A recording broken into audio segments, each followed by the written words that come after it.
제목이 좀 잘못 써 있네요. 대대로 싸워야 할 대적입니다. 이스라엘이 애굽에서 종살이한 시절이 있었죠.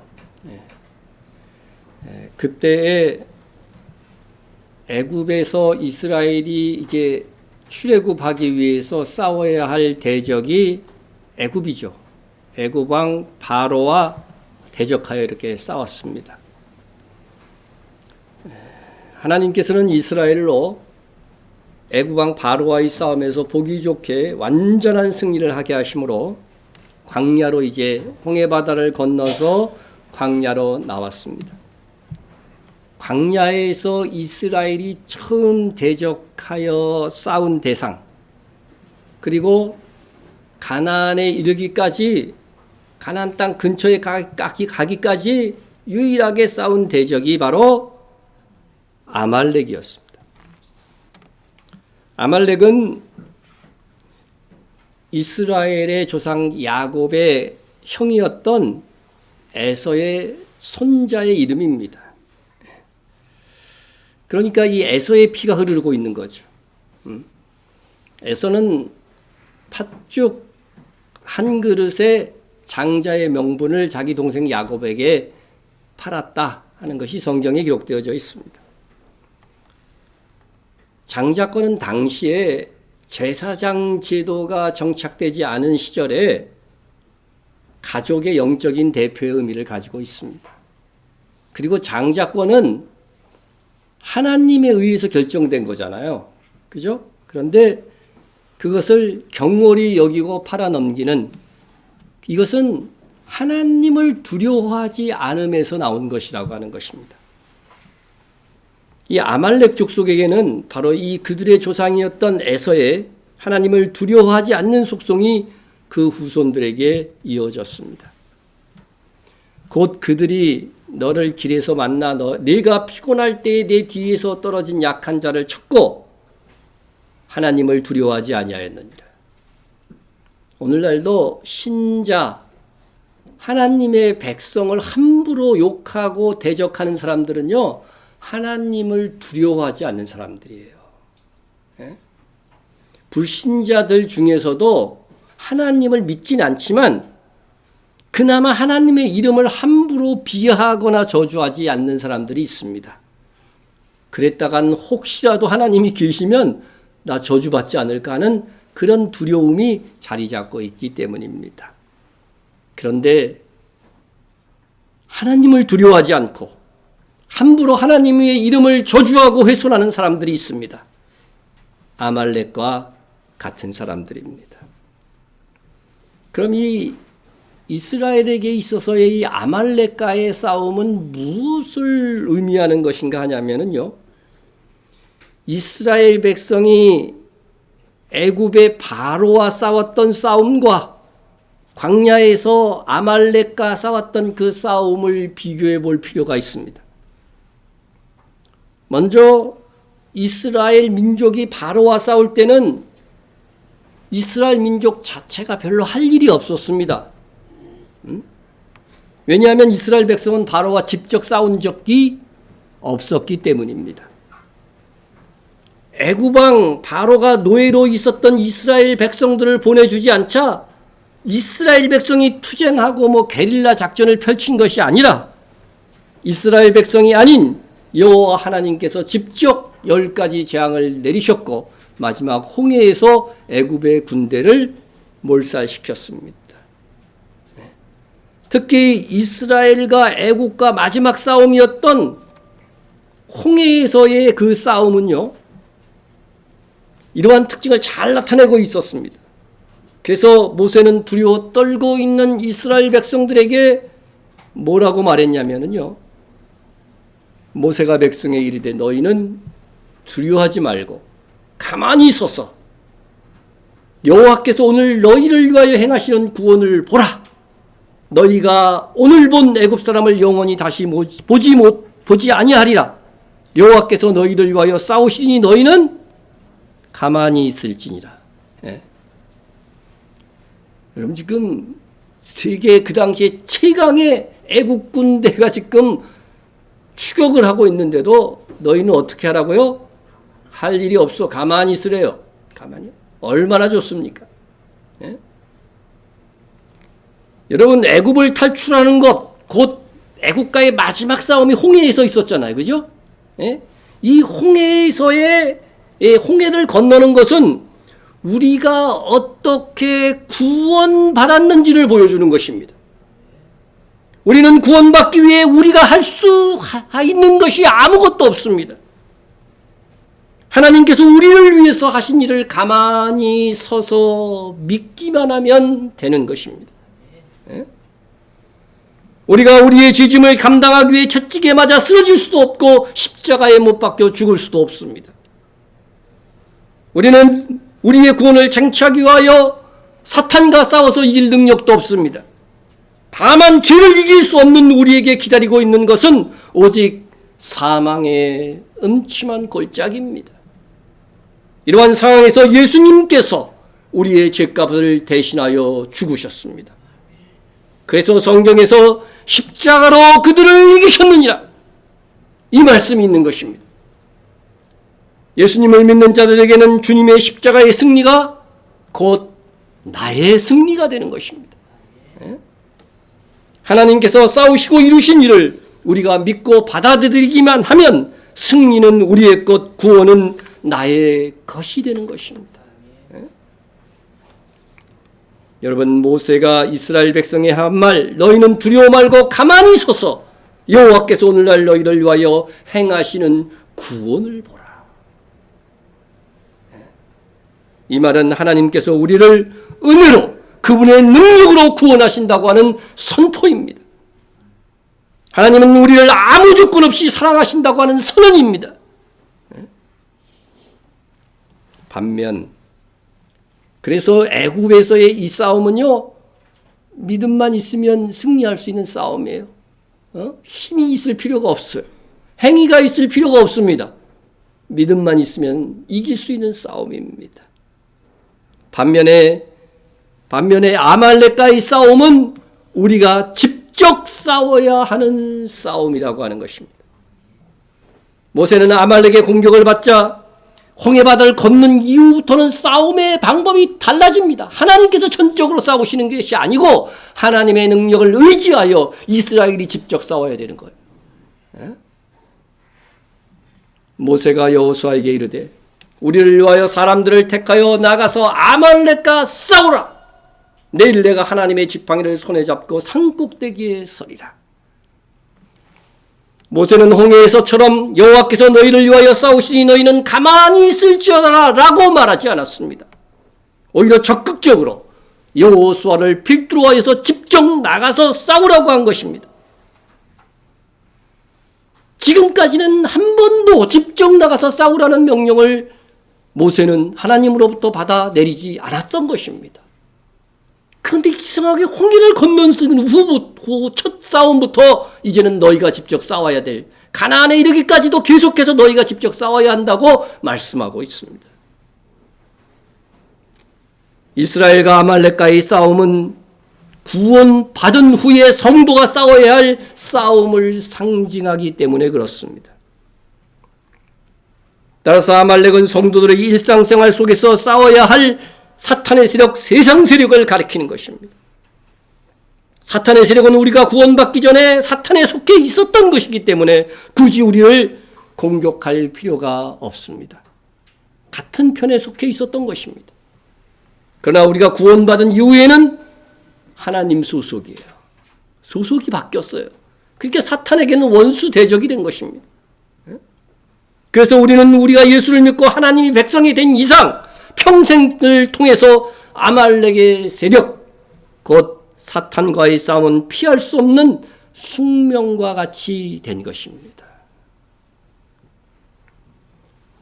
우리가 구원받기 위해서는 믿음 외에 우리가 할 수 있는 일은 없었지만 구원받은 후에는 우리가 예수의 이름으로 싸울 힘이 생긴 것입니다. 구원받기 전에는 하나님이 어떤 분이신지도 알지도 못했기 때문에 하나님을 의지하여 전쟁을 할 수가 없었습니다. 그러나 구원받은 후엔 하나님이 어떤 분인지 우리가 알게 됩니다. 그분의 능력이 얼마나 큰지도 알게 됩니다. 그러므로 우리는 우리의 영원한 대적 사탄과의 싸움에서 하나님을 믿고 적극적으로 싸워야만 하는 것입니다. 예? 여러분, 아말렉과 싸울 때의 대장이 누구였어요? 여호수아였습니다. 우리의 대장은 누굽니까? 예수님이십니다. 여호수아와 예수님의 이게 언어가 다를 뿐이지 이름의 뜻이 똑같습니다. 구원자입니다. 구원자.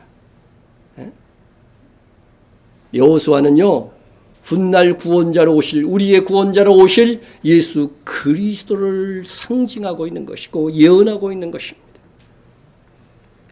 우리가 이렇게 이제 아말렉과 싸워야 될 숙명이 있는 그리스도인이 되었는데, 그렇다면 아말렉이 어떤 존재이냐? 그것에 대해서 잘 알아야 됩니다. 지피 지기면 백전백승이라는 말이 있죠.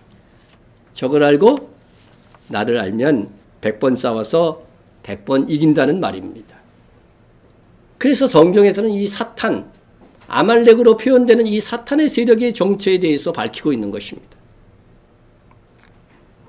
이스라엘은 애굽에서 노예로 살았기 때문에 군대로 조직되지 않았습니다. 전쟁을 할 수 있는 능력이 없었습니다.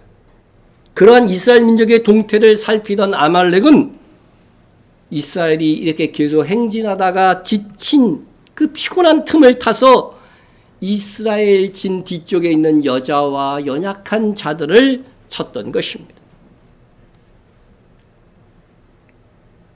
그들은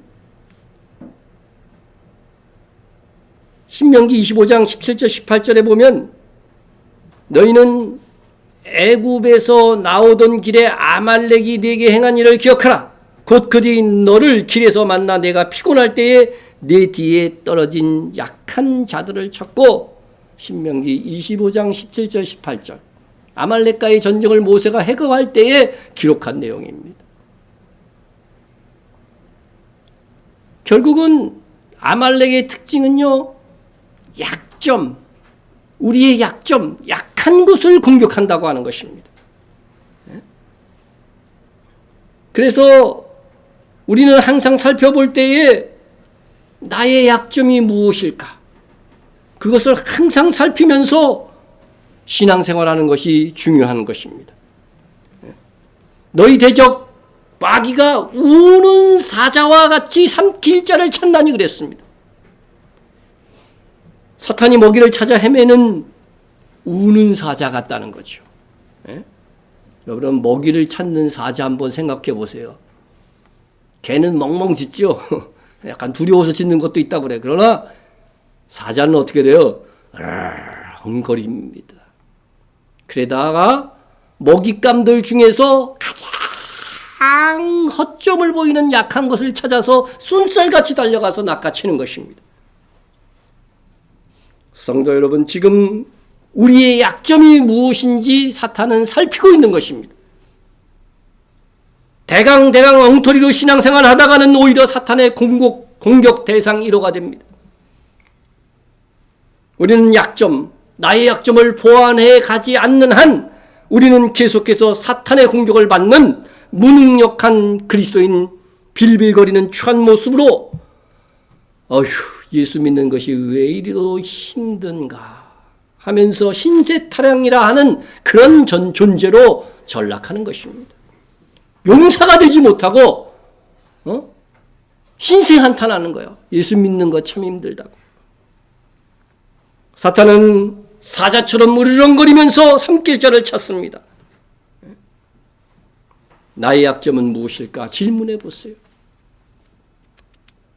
저는 성경을 보면서 신앙의 위인들이 공통적으로 보였던 잘 되었을 때의 약점이 교만이었다고 보여집니다.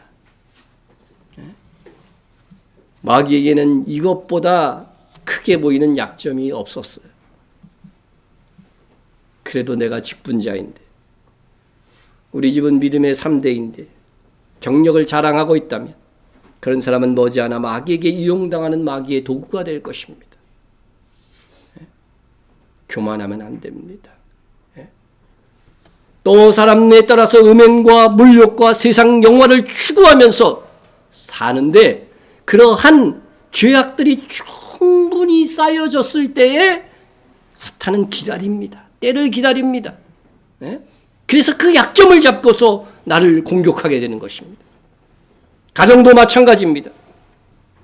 믿음의 가정이라도 그 집안에 문제가 있을 수 있습니다. 사탄은 그 식구들 중에서 가장 약한 그 한 사람을 고리를 잡아가지고서 말이죠, 공격을 합니다. 그래서 전체 가정을 혼란스럽게 만듭니다.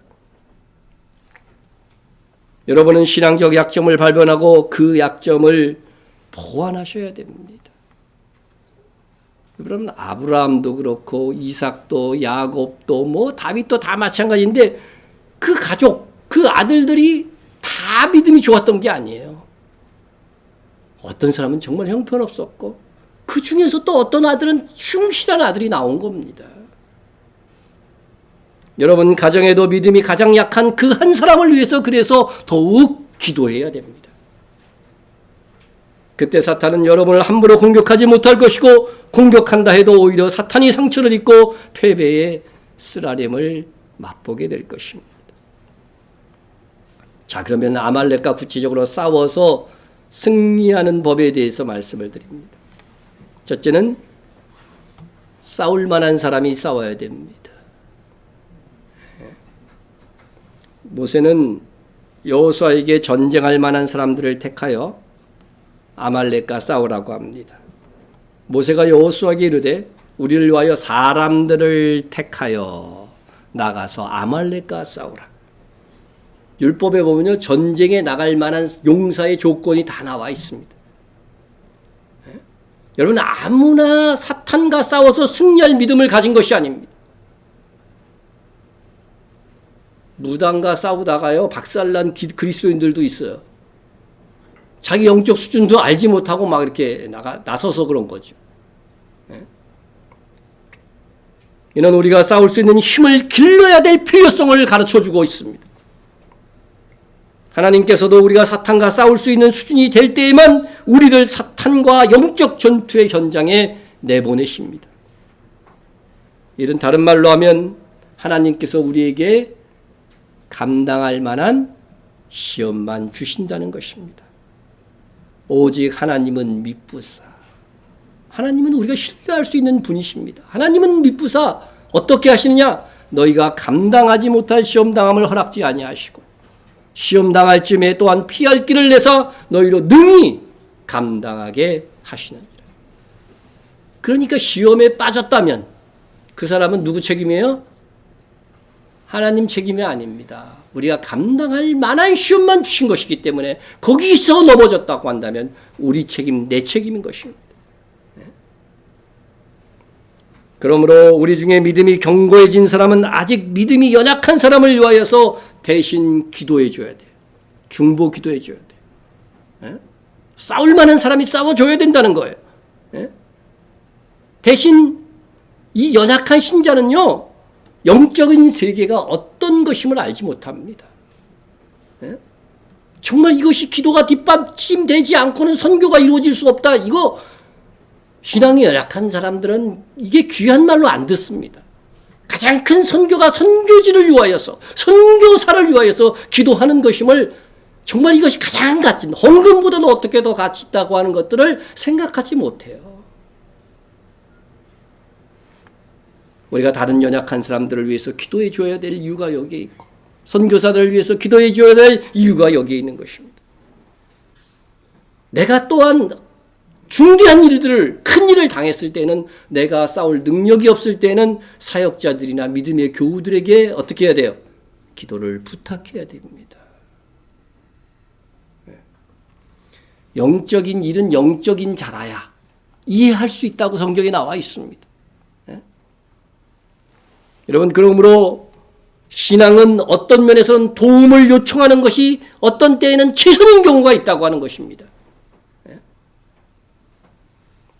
만일 바다에서 보트를 타다가 어떤 사람이 친구가 빠졌어. 친구가 빠졌습니다. 근데 나는 수영을 못해. 그럼 어떻게 해야 됩니까? 수영 잘하는 사람한테 막 연락하고, 그죠? 구조대한테 빨리 연락을 해야죠. 근데 그럴 시간이 없네? 그럼 어떻게 해야 됩니까? 에? 그냥 죽는 거 바라볼 수밖에 없어요. 안 그러면 어떻게 돼요? 구하러 갔다가 같이 죽어요. 뉴스에 그렇게 많아. 그러니까 순간적인 감정으로 막 뛰어드는데 그건 진짜 그때 이성적으로 생각해야 돼. 아무리 연연이 지금 빠져 있어도 어떻게 돼요? 이거 구하러 갔다가 같이 죽으니까.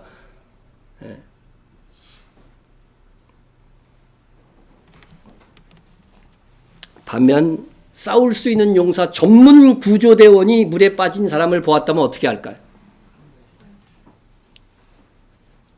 구조대원 훈련 그 과정에 보면 그런 게 있대요. 한번 빠지면은요, 금방 빠진 다음에 바로 들어가서 구조하지 말라는 거예요. 왜냐하면 이 빠진 사람은요, 무조건 다른 사람을 막 붙잡는데요. 그래가지고서 이게 끌고 나올 수가 없다는 거예요. 그래서 거기서 풍덩풍덩 물도 좀 먹고서 막 힘이 기진맥진한 상태까지 기다렸다가 들어가서 구조에 나와야 된다고 하는 겁니다. 예? 싸울 만한 사람이 싸워야 되고 도울 만한 사람들이 도와야 하는 이유가 여기에 있는 것입니다. 아무나 돕고 아무나 영적 전투를 할 수 있고 아무나 일할 수 있는 것이 아닌 것입니다. 제가 한번 이야기한 적이 있는 것 같은데, 제가 총신대학원에 입학하기 전에 한 달간 기숙사에 들어가서 헬라어 공부를 했습니다. 전 뒤늦게 이렇게 들어갔기 때문에 공부하는 친구들 중에서는 제가 그 방에서 최고 고령자였습니다. 근데 한 방에서 이렇게 공부하던 동료가 자기가 목이 편도섬이 약해서 이게 막 이렇게 목이 붓고 막 그랬다는 거죠. 그래서 공부하는데 너무 어렵고 힘들다는 거예요. 근데 이 동료가 저를 어떻게 보았는지 저에게 와서 제 손을 막 억지로 막 끌고 가갖고요, 자기 목에 이렇게 막 대면서 기도해 달라는 거예요.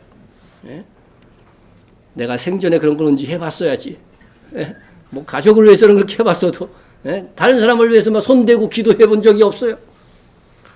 그래도 이제 제가 그래도 나이로 제일 많으니까 왔다가 기도해 달라는 거죠. 그래서 제가 기도했습니다. 그 당시에 제가 이 사실을 기록해 놨기 때문에 기도문이 그대로 있어요. 하나님, 이 기도를 통해 제가 주의 종이라고 하는 체면을 세워 주십시오. 이 형제의 목이 새벽 4시까지는 낫게 해주십시오. 정말 구체적으로 기도하죠. 그죠? 그때 기도할 때가 새벽 1시였습니다. 만약 낫지 아니할 병이면 하나님, 제가 대신 그 편도선 걸리고 이 형제의 편도선을 낫게 해주십시오 하고 기도했습니다. 희생정신이 굉장하죠. 여러분, 그런 목사를 모시고 있습니다. 새벽 4시가 되자 기도해준 형제의 편도선이 나았습니다. 나았어요. 그래서 나한테 와서 낫다고 막 그러는 거예요. 근데 저는 편도선이 바로 걸렸습니다. 하지만 저는 기뻤습니다. 형제를 대신해서 목이 아플 수 있는 행복은 저에게 가분한 행복이었습니다. 내가 누구를 도와줄 힘과 여력이 있다면 힘써 도와주고 희생해야 합니다. 그리고 도울 수 있는 나의 처지를 감사하고 즐거워해야 됩니다. 그것이 용사된 자의 책임이고 의무인 것입니다. 하지만 우리 모두의 목표는 우리가 아말렉과 싸울 만한 믿음의 용사로 성장하는 것입니다. 그때부터 영적 전투에 나가서 승리함으로써 성경이 말하는 이기는 자의 면류관을 쟁취할 수 있기 때문입니다. 모세는 여호수아에게 아말렉과 나와서 싸우라고 명령했습니다. 구원받은 자의 싸움은 싸우지도 않고 이기는 것이 아닙니다. 그래서 아말렉과 싸워 승리하는 법 두 번째는 싸우려 해야 된다고 하는 것입니다. 싸우려 할 때 승리의 힘을 하나님이 주시는 것입니다. 자꾸 이 영적 싸움을 피하는 거죠. 피하면 먹힙니다. 오히려. 근데 사탄과 싸우는데 뭐 총칼 들고 싸우는 게 아니잖아요. 예? 우리의 싸움은 말씀과 기도로 싸우는 것입니다. 항상 깨어 경성하지 않으면 그래서 이 싸움은 승리할 수가 없습니다. 예? 어떤 어려움 속에도 신앙을 포기하지 아니하고 우리가 깨어 있어 복음을 전파하는 것이 마귀에 대한 우리의 싸움인 것입니다. 마귀를 대적하라. 그리하면 너희를 피하리라. 마귀를 피해서 도망하면 마귀는 끝까지 쫓아와서 우리를 괴롭힐 것입니다. 그러나 반대로 우리가 하나님을 의지하고 마귀를 대적하면 마귀가 우리를 피하여 도망갈 것이다. 사탄과 싸워 승리할 수 있는 중요한 원칙 중에 하나는 마귀와 적극적으로 싸우려는 태도를 가져야 한다는 사실을 잊지 않아야 합니다. 그러면 어떻게 하는 것이 적극적으로 마귀를 대적하는 것일까? 성경은 이렇게 얘기하고 있습니다. 그런즉 너희는 하나님께 복종할지어다. 하나님의 말씀에 순종하는 것이요 마귀를 대적하는 것입니다. 마귀 말을 듣지 않는 것이죠. 예를 들면 선악과를 따먹을 때 어떻게 됐어요? 하나님 말 안 듣고 어떻게 따먹었잖아요. 그때 어떻게 돼요? 하나님의 말씀에 복종 순종해서 나는 선악과 안 따먹어. 이렇게 하는 것이 마귀를 대적하는 거라고 하는 것입니다. 세 번째, 아말렉과 싸워 승리하는 방법은 손을 들어야 이긴다는 것입니다. 여호수아가 아말렉과 전쟁을 벌이고 있을 때 모세, 아론, 훌은 주변의 산꼭대기에 올라갔습니다. 그런데 신기하게도요, 모세가 손을 들면 전쟁에서 이기고 손을 내리면 이스라엘이 싸우면서 자꾸 지는 것입니다. 왜 모세가 손을 들면 이기는 이런 현상이 일어난 것일까? 그러면 성경에서 손을 든다는 의미는 무엇일까 하는 것입니다. 몇 가지 의미를 살펴보겠습니다. 첫째는 항복선언입니다. 전쟁 놀이할 때 맨날 하는 게 뭐예요? 손 들어! 그러면 어떻게 돼요? 손을 들어야죠. 항복선언을 받아내는 것입니다. 우리는 사탄으로부터 항복선언을 받기 전에 우리는 먼저 하나님 앞에서 항복해야 됩니다. 하나님 제 생각대로 살지 않겠습니다. 순종하겠습니다. 말씀대로 행하겠습니다. 말씀에 저항하지 않겠습니다. 이렇게 하나님께 우리 자신을 완전히 내어놓고 항복의 백기를 들 때에 하나님은 우리도 승리의 삶을 살 수 있는 능력을 주십니다. 그런데 아직도 나의 힘으로 싸우려고 발버둥 칠 때에 하나님은 여러분을 향하여 여전히 침묵하실 수밖에 없는 것입니다. 하나님 앞에 내 욕망과 소원을 다 내어놓고 항복하는 자만이 진정한 승자의 영광을 누리게 될 것입니다. 두 번째로 성경에서 손을 든다는 것은 도움을 요청하는 기도를 드리는 것입니다. 시편 28편 2절을 보면 내가 주의 지성소를 향하여 나의 손을 들고 주께 부르짖을 때에 나의 간구하는 소리를 들으소서. 이 부분을 따라서 여러분도 한번 손을 들고 간절하게 여러분의 도움을 구하는 기도를 드려보세요. 자, 불신자들은 어려운 일이 있으면 구슬하기도 하고 점쟁이를 찾아가기도 합니다. 혹 힘 있는 사람에게 다가가서 부탁하기도 합니다. 뇌물을 쓰기도 합니다. 그러나 정상적인 신자는 어려운 일이 닥치면 그 안에 성령께서 계시기 때문에 성령의 감동하시는 은혜를 따라서 본능적으로 거의 기도하게 되어 있습니다. 기도 안 하던 사람도요, 정말 그 사람이 예수 믿는 사람이면 어려운 일이 닥치면요, 기도하지 말라고 해도 기도해요. 그게 하나님을 내가 믿고 있었다는 증거가 되는 것입니다. 우리는 때를 따라 손을 높이 들고 주께 도움을 구하는 기도를 할 수 있어야 하겠습니다. 세 번째로 성경에서 손을 드는 행위는 여호와 하나님을 찬양하는 행위입니다. 시편 134편 2절 3절에 너희 손을 들고 여호와를 송축하라. 천지를 지으신 여호와께서 시온에서 내게 복을 주실지어다. 복 받고 싶으세요? 아멘 안 하네. 복 받고 싶으세요? 어떻게 해야 돼요? 손을 들고 여호와께 송축하라. 손을 들고 찬양하는 노래 오늘 했죠. 그죠? 손을 높이 들고 여호와의 이름을 송축하라고 하는 것입니다. 축복하라는 단어예요. 사실은 이 송축이라는 단어는. 하나님을 축복하는 것은 특별히 송축이라는 단어로 우리 성경에서는 번역을 했습니다. 여러분, 주의 이름을 높이 찬양하고 송축하면 하나님께서 복을 주신다 약속하셨으니 이 약속을 따라 찬양의 복을 좀 받으세요.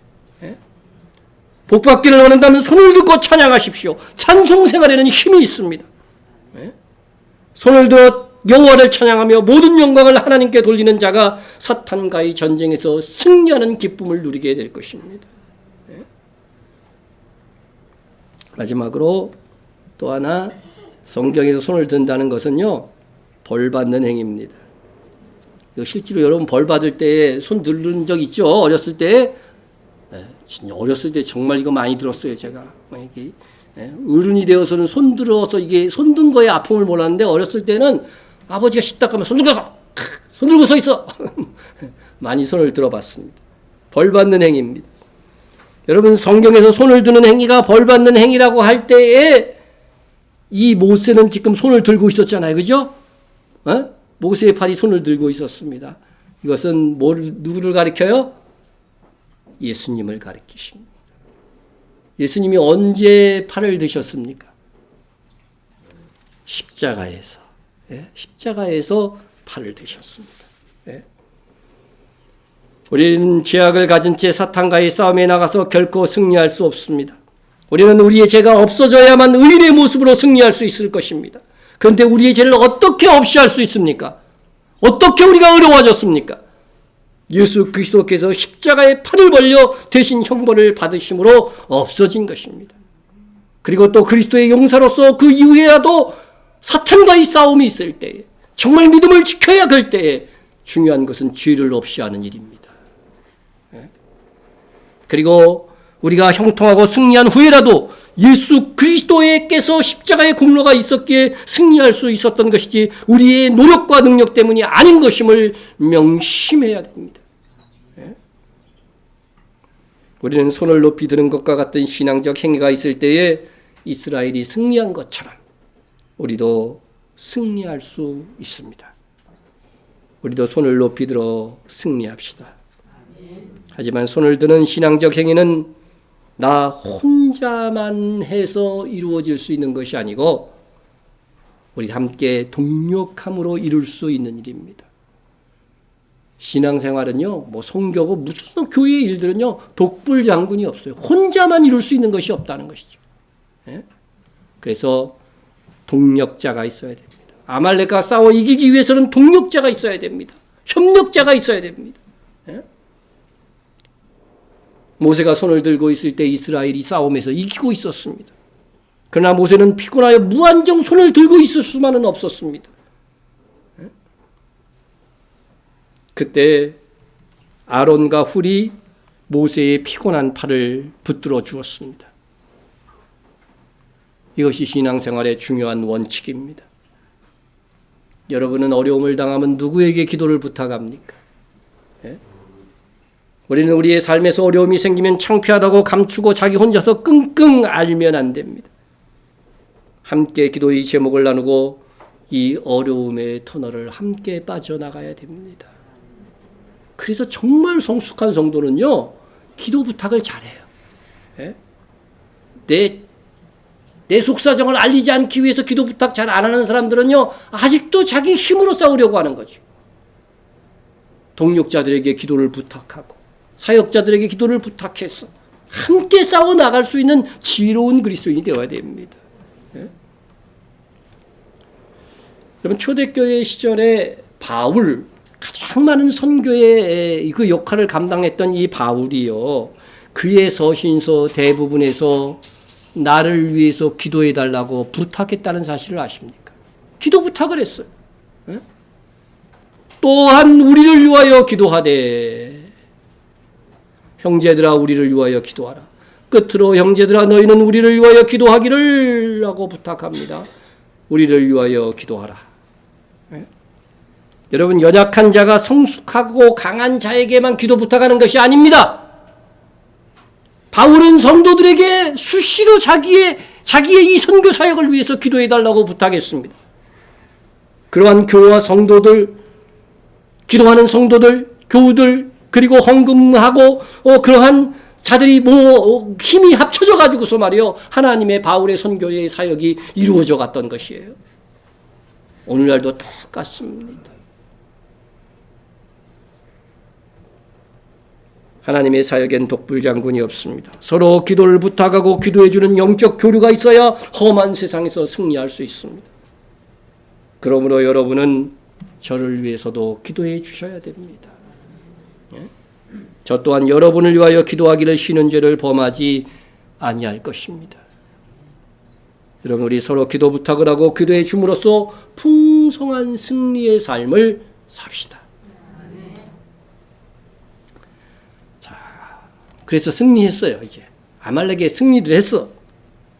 승리한 후에 하나님께서는 모세에게 지시를 하십니다. 여호와께서 모세에게 이르시되 이것을 책에 기록하여 기념하게 하고, 먼저 책에 기록하여 기념하게 하고, 모세는 이미 우리가 아는 창세기부터 이 신명기까지의 그런 글들을요 책에 기록하고 있었어요. 그래서 원어에서는 그 책 기록하고 있던 그 책에 이 아말렉과의 이 싸움의 전쟁의 과정들도 기록해서 기념하게 하라고 하는 것입니다. 왜 이 아말렉과의 싸움을 기록하게 한 것일까? 첫째는 아말렉과의 싸움은 한 번으로 끝나는 것이 아니기 때문에 그렇습니다.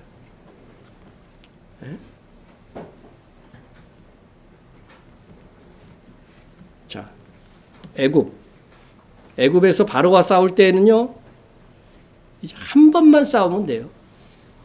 이스라엘이 광야로 나왔다가 다시 애굽까지 광야까지 추격해갖고 싸움을 벌인 적이 있습니까? 없습니까? 없어요.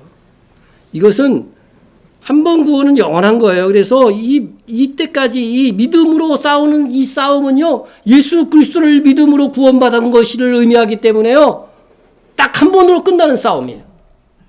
예? 다시 예수 믿고 나는 영접해갖고 또 천국 갈래? 이미 하나님의 백성이 됐는데, 한 번 구원은 영원한 구원이기 때문에요, 더 이상 그러한 고백을 통해서 목욕한 자는 다시 발만 씻으면 된다는 말씀의 주님의 의미가 그런 의미인 거예요. 우리는 목욕한 자예요. 죄에 대해서 목욕한 자이기 때문에 다시 믿음으로 다시 주를 영접하는 일은 하지 않아도 되는 것입니다. 그런데 이 아말렉과의 싸움은요, 계속 싸워야 돼요.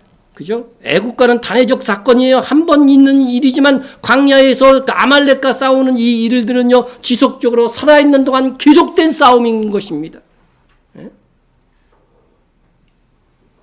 이 홍해를 건너는 이 의미에 대해서 이미 신약 성경이 다 설명해 주고 있어요. 고린도전서 10장 1절 2절을 보면은요, 이것은 성령 세례를 의미하는 것으로서 성령께서 우리 안에 들어오셔서 우리의 뭐를 지켜주셔요?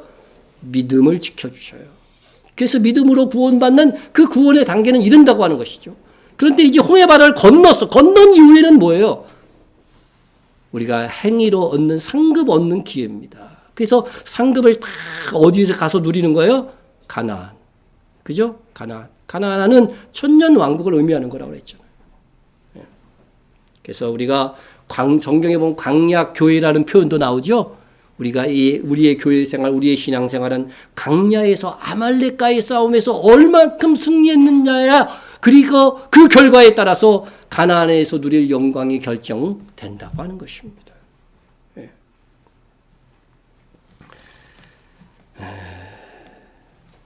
여러분, 하나님께서 아말렉과의 이 싸움에서 그래서 기록하여서 남기라고 하시고, 그 다음에는 뭐라고 하셨냐면요, 잃어버리지 않기 위해서, 그 말씀을 잃어버리지 않기 위해서 어떻게 돼요? 여호수아의 귀에 애워드리라 그랬어요. 그죠? 귀에 애워드리라. 귀에 아주 박히도록. 애워드리라는 단어를 찾는 게 세우다는 뜻이 아주 그냥 진짜 애울 정도로 정확하게 기억할 수 있도록 하라고 하는 그런 말씀이었습니다. 여호수아는 싸움에서 승리한 것이 자기가 잘 싸워서 이긴 것으로 착각할 수가 있어요. 그죠? 그렇기 때문에 모세가 위에서 손을 들면은, 그죠? 전쟁에서 이기고 손을 내리면은 지는 것과 같이 이 싸움은 하나님에 의해서 결정된 것이다. 네가 최선을 다해서 싸우지만 하나님께서 공급하시는 능력과 힘으로 이긴 것이라고 하는 것을 정확하게 알게 하기 위해서 여호수아에게, 싸움의 현장에 있었던 여호수아에게 꼭 일러주라고 하는 것입니다. 그래서 여호수아는 이 싸움이 내가 용감하게 싸워서 이긴 것이 아니라 하나님의 능력으로, 또 믿음의 동력자이 된 모세와 아론과 훌이 기도함으로써 승리한 것이라는 것을 알았습니다. 그래서 그는 교만하지 않을 수 있었습니다. 훗날 어떻게 됩니까? 훗날 이 여호수아는 가나안에 들어가는 모세를 이은 지도자가 되었을 때 여호수아가 강하고 담대한 마음으로 내 뒤에는 하나님이 계시다고 하는 그런 믿음으로 싸울 수 있었던 이유가 바로 아말렉과의 전투에서 승리의 비결을 교훈 삼아 그렇게 가능했던 것입니다. 그래서 여호수아는 그 위에 교만한 내용이 성경에 없습니다. 모세는 좀 실수를 해요. 그러나 아말렉과의 전투에서 교훈을 얻은 이 여호수아는 가나안과의 전투에서 완전히 겸손히 그 전쟁을 온전히 수행하고 있는 것을 보게 되는 것입니다. 이 시간 여러분들도 나의 힘뿐 아니라 하나님의 능력과 도우심으로 싸워 승리하는 것임을 여러분의 귀에 애워 드릴 수 있어야겠습니다. 그리고 승리한 후에는 모세는 단을 쌓고서 뭐라고 했냐면요, 여호와 니시라고 했습니다. 여호와 니시가 무슨 뜻이에요? 니시라고 하는 말은 깃발, 그죠? 표식, 돛대라는 뜻도 있어요. 모세가 아말렉과의 싸운 뒤에 이 감사의 단을 쌓고 여호와 니시라고 한 것은 이 승리는 여호와 하나님의 이름으로 승리한 것이라고 하면서 하나님께 영광을 드리는 제사였습니다. 여러분, 이것은 오늘날 우리에게 이 깃발은 바로 예수 그리스도의 십자가의 승리를 상징하는 것입니다. 나의 승리는 예수의 깃발 아래 예수의 이름으로 싸우는 것입니다. 그래서 우리는 언제나 여호와 니시라는 깃발로만 승리할 수 있음을 기억해야 다음에도 승리할 수 있습니다. 한 번 승리한 후에 감사의 표시가 없어요. 감사의 제단이 없습니다. 그러면 어떻게 되겠습니까? 그러면 하나님께서 다시 축복하고 싶으시겠습니까? 여러분, 한 번 승리하는 삶을 살고 싶습니까? 계속 승리하는 삶을 살고 싶습니까? 하나님께서 나에게 이미 주신 은혜에 감사와 영광을 돌릴 때 우리는 계속된 승리의 삶을 누릴 수 있습니다. 여러분, 구원받았으니 모든 것이 잘 될 거라고 생각하십니까? 아무런 근심 없이 편안한 날들이 이어질 것 같습니까? 아닙니다. 신앙생활은 싸움이고 전쟁이라고 기록하고 있습니다. 구원받았다고 하는 것은 새로운 싸움이 시작된 것입니다.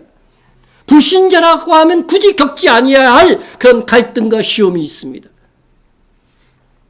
그리스도인의 행진은 언제나 적이 있다는 사실을 명심해야 됩니다. 여러분, 어떤 분에게는 예수를 믿고 때로는 삶이 더 비참해질 수 있습니다. 예수님의 제자들이나 바울이나 이런 사람들 예수 믿고 인간적으로는 더 비참해졌습니다. 그러나 그것은 일시적인 것입니다. 모든 사탄의 공격에 대해 우리는 승리가 보장되어져 있기 때문에 그렇습니다. 왜냐하면 예수 그리스도께서 사탄에게 승리하셨기 때문입니다. 내가 세상을 이겼노라고 말씀하고 있습니다. 이제 우리에게 중요한 것은 승리를 하긴 합니다. 그래서 우리는 최후 승리가 보장되어져 있다니까요. 그런데 어떤 승리를 하느냐의 문제인 것입니다. 오늘 기도하시는 홍성철 집사님과 홍성철 집사님이 아직 팔씨름을 해서 한 번도 진 적이 없대. 그래서 제가 팔씨름은 안 되고 권투로 승부를 걸자고 한번 권투 경기를 승부를 부탁했습니다. 제가 거의 일방적으로 얻어맞았습니다. 눈이 찢어지고 입술이 터졌습니다. 그런데 마지막 10라운드가 끝나기 전에 죽으면 죽으리라 하고서 있는 남아있는 힘을 다해서 한번 그냥 크게 휘둘렀는데 눈 감고 휘두른 뻔치에 홍 집사가 쓰러졌고 저는 KO승을 거뒀습니다. 그러나 저는 승리 후의 싸움의 충격으로 3년간 자리에 누워 일어나지 못했습니다. 여러분, 지금 우리에게 이기는 것이 별로 중요한 것이 아닙니다. 왜냐하면 우리는 최후 승리가 결정된 자들이기 때문에 그렇습니다. 우리에겐 최후 승리가 보장되어 있기 때문입니다. 우리에게 정말 중요한 것은 어떻게 이길 것이냐 하는 것입니다. 이 세상 살 동안 실컷 사탄의 공격에 만신창이가 되어 상처뿐인 구원, 부끄러운 구원. 성경의 표현에 의하면 어떤 구원이라고 되어 있어요? 불 가운데서 얻는 것과 같은 구원을 얻고 싶습니까? 아니면 주님 다시 오실 때 주시는 큰 상급을 받고 영원토록 즐거워하시렵니까? 여러분은 이미 구원을 받은 자입니다. 이제 여러분에게 남겨져 있는 과제는 하나님 나라에 어떤 모습으로 들어갈 것인가 하는 것입니다. 벌거서 벗은 몸으로 창피한 모습으로 들어가시렵니까? 아니면 휘황찬란한 모습으로 천군 천사들의 도열과 찬송을 받으며 들어가시고자 하십니까?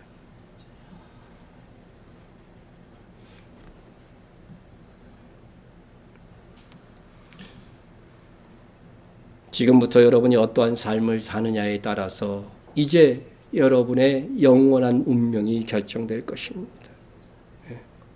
무슨 일이든 예수님을 의지하고 또 주신 은혜에 감사하는 제단을 쌓고 또 그렇게 하면 여러분의 면류관은 점점 화려하고 커지고 풍성하게 될 것입니다. 우리 그러한 정말 하늘의 소망, 그것을 목표로 해서 아말렉과의 싸움에 승리하고자 하는 굳센 믿음의 용사로 전진하는 여러분이 되시기를 주의 이름으로 축원합니다. 통성을 한번 기도하겠습니다. 일평생 있을 영적 전투에서 이길 수 있는 능력을 날마다 더하여 주옵소서 기도해 주시고요. 틈을 보일 수 있는 나의 약점을 위한 기도해 우는 사자와 같이 찾아다니는 사탄에게 틈을 보이지 않도록 그래서 내 약점을 알고 그 약점을 강화시키는 기도를 해 주시고요. 더불어 서로 협력하는 신앙생활로 승리할 수 있도록 기도해 주시고요. 하나님께서 주시는 승리와 복에 감사의 제단을 쌓아 지속적으로 승리할 수 있도록 그리고 열방과 이스라엘 선교 우리 교회가 잘 감당할 수 있도록 기도해 주시고요. 이근옥 집사님이 이제 조금씩 집 안에서 걷기 시작했으니까 또 걷기 훈련을 잘해서 우리와 함께 예배드릴 수 있도록 위해서 기도해 주시고요. 어저께 제가 세계는 지금이라는 프로를 보니까 미얀마에서도 계속 이제 지금 내란들이 막 있어요. 그래서 군사 정부가 쿠데타로 집권을 해갖고 이게 미얀마는 불교 국가거든요. 근데 그 중에 카렌족이라고 있어요. 카렌족은 기독교인들입니다. 다.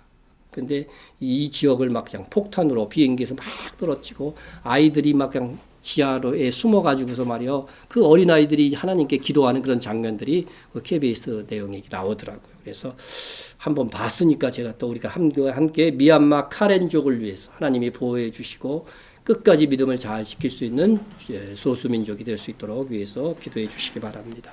동성으로 기도합니다. 사랑의 하나님 아버지, 우리에게 아말렉과의 전투는